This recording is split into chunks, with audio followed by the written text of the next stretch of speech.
Actually আমাদের কাছে বিবেক সরকার নামে কুঞ্জমনা এলাকার বিবেক সরকার নামে একজন লোক আমাদের কাছে অভিযোগ করেছিলেন যে গত 5 তারিখ ওনার ঘর থেকে চোরদর হানা দিয়ে বিভিন্ন জিনিস চুরি করেছে, রিঙ্গার, গোল্ডেন অর্নামেন্টস এবং অন্যান্য সামগ্রী চুরি করেছে। এবং ওনার সিসিটিভি ফুটেজ অনুসারে আমরা দেখে কয়েকজন চোরকে শনাক্ত করা হয়। শনাক্ত করার পরে ওদের সঙ্গে আরও অন্যান্য কারা জড়িত আছে আমরা সার্চ করতে থাকি। এবং ইন দ্য মিন টাইম আরেকটা কোম্পানি আসে আমাদের কাছে, এই যে আসাম রাইফেল মন্দির এবং কুমারডিলা কালী মন্দির থেকে বিভিন্ন জিনিস চুরি হয়েছে, মন্দিরের ঘণ্টা এবং অন্যান্য জিনিস। এবং এই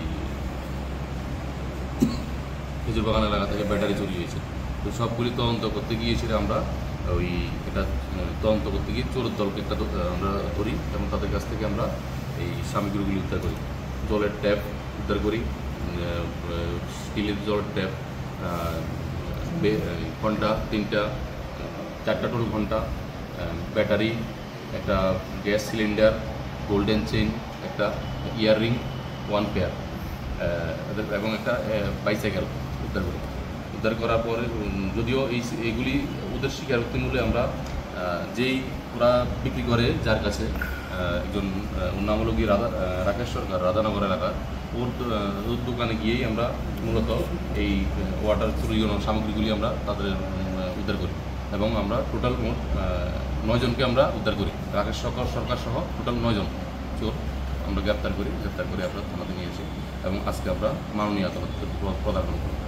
আপনার থানার অন্তর্গত কয়টা চুরি রিকভারি? এখানে 3টা চুরি রিকভারি আছে। মোট কতজনকে ধরা হয়? মোট টোটাল 9 জন। তারা কি স্থায়ী বাসিন্দা না শুধু চুরিকাণ্ড লোকে জড়িত আছে না অন্য কিছু লোকে তারা? না, এটা এখন যারা আছে তারা তো চুরির সঙ্গে যুক্ত এবং ওরা কী করছে বা কী করে এগুলি আমরা ভেরিফাই করছি। আচ্ছা, কেন তারা এই চুরির সঙ্গে জড়িত? কিছু কি পাওয়া গেছে? কী কারণে কেন তারা চুরি করছে এগুলি আমরা জিজ্ঞেস করছি। কোন জায়গাতে তাদেরকে আটক করা হয়? তাদের থেকে আমরা শ্যামলী বাজার এবং রাধানগর এলাকা থেকে গ্রেপ্তার করি। হ্যাঁ, রিমান্ড আবেদন করা। কত টাকার জিনিস হবে এগুলি চুরি হয়েছে? এখানে আনুমানিক 1.5 লক্ষ টাকার সামগ্রী। Subscribe to Tripura Info and press the bell icon so that you never miss any latest updates and news on Tripura.